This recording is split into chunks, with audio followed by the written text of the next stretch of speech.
কোন মুসলমান যদি রাজ্য সরকারকে সাপোর্ট করে নবীর হাদিস অনুযায়ী তার ঈমান থাকবে না, থাকবে না, থাকবে না। সে যদি পীর হয় বেঈমান পীর, পীরজাদা হয় বেঈমান পীরজাদা, মুফতি হয় বেঈমান মুফতি, ইমাম হয় বেঈমান ইমাম। কোন মায়ের লাল থাকো আমার ফতোয়া কাটে দাও। আসসালামু আলাইকুম ওয়া রাহমাতুল্লাহি ওয়া বারাকাতুহু। প্রিয় ভাইরা, আপনারা এখন কি শুনলেন যে আব্বাস সিদ্দিকী কি বলছেন? রাজ্য সরকারকে যে মুসলমান সাপোর্ট করবে, সমর্থন করবে, তার ঈমান নষ্ট হয়ে যাবে, তিনি আর ঈমানদার থাকবে না। সত্যি কি তাই? আসুন কোরআন ও হাদিস এ ব্যাপারে কি বলে সে নিয়ে আজ আমরা আলোচনা করি। একটা কথা আজকাল আমরা অনেক শুনি, যে মুসলমান রাজ্য সরকারকে সমর্থন করে তার ঈমান থাকে না। এমন কথা শুনে অনেকেই ভয় পেয়ে যায়। কেউ আবার গর্ব করে বলেন, আমরা কোনো সরকারের সাপোর্ট দেই না, আমরা আল্লাহর দল। কিন্তু প্রশ্ন হলো, আসলে ইসলাম কি বলে? কোনো মুসলমান যদি সরকারকে বা রাজ্যকে বা শাসককে সমর্থন করে, তার ঈমান কি সত্যিই চলে যায়? প্রথমেই বলি, ইসলাম রাজনীতি ও কর্তৃত্ব নিয়ে কি বলে।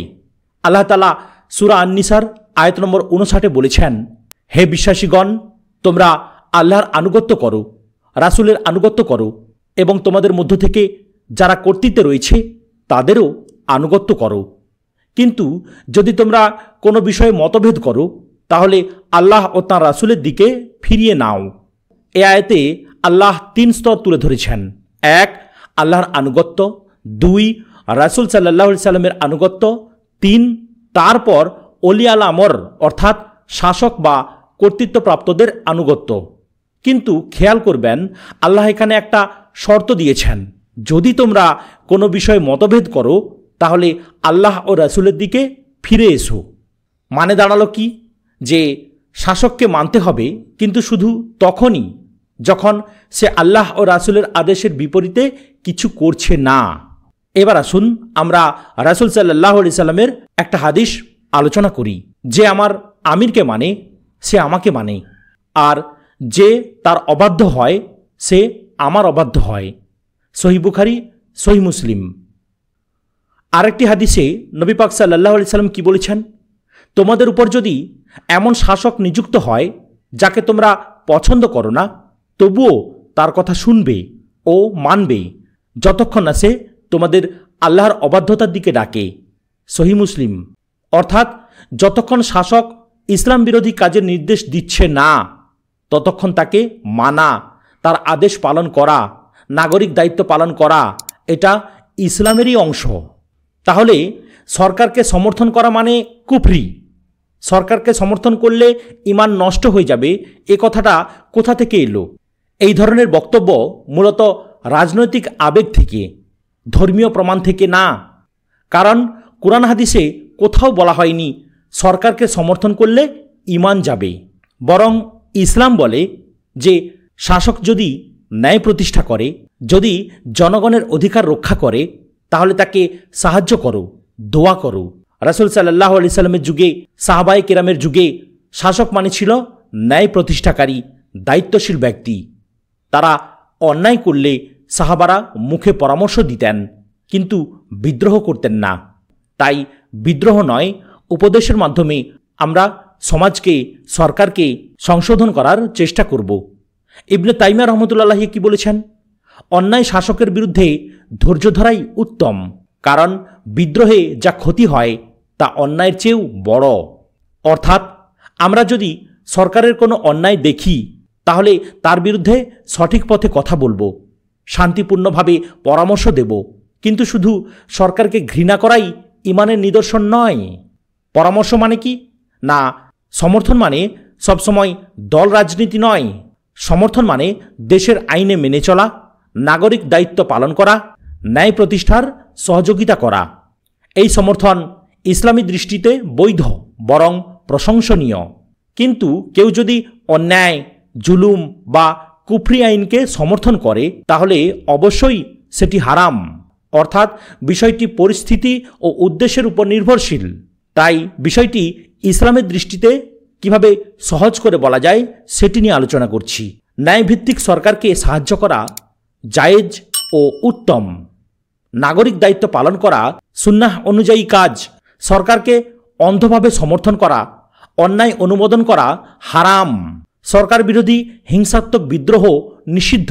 অন্যায় দেখলে শান্তিপূর্ণভাবে পরামর্শ দেওয়া ইসলামী দায়িত্ব। অর্থাৎ মূল কথা হলো এই যে সরকারকে আমরা সমর্থন করব, এটা আমাদের ইমানি দায়িত্ব। সরকারকে আমরা অনুসরণ করব, এটা আমাদের সুন্নাহ। কিন্তু এখানে একটা কিন্তু আছে ভাই, যে উনি যে বললেন সরকারকে সমর্থন করা মানেই ঈমান নষ্ট, এটা পুরোপুরি সত্য নয়। ঈমান নষ্ট তখন হবে যদি সরকার আপনার ধর্মের উপরে আঘাত হানে। সরকার যদি বলে যে নামাজ পড়া চলবে না, সরকার যদি বলে আজান দেওয়া চলবে না, সরকার যদি বলে রোজা রাখা চলবে না, তখন কিন্তু সে সরকারকে আপনি মেনে নেবেন না, আমি মেনে নেব না।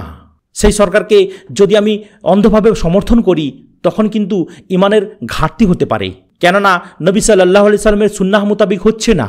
কিন্তু সরকার যদি আপনার ধর্মের বিরুদ্ধে না কথা বলে অন্য কোনো কাজে আদেশ দেয়, সে আদেশ আপনাকে মানতে হবে। এটা আমাদের ইসলাম শেখায়। যেমন একটি ছোট্ট উদাহরণ দিয়ে বলি, করোনাকালে সরকার ঘোষণা করলেন যে সমস্ত মানুষ নাকে মুখে মাস্ক ব্যবহার করুন, আর আপনি মাস্ক ব্যবহার করলেন না, সরকারের সমর্থন করলেন না।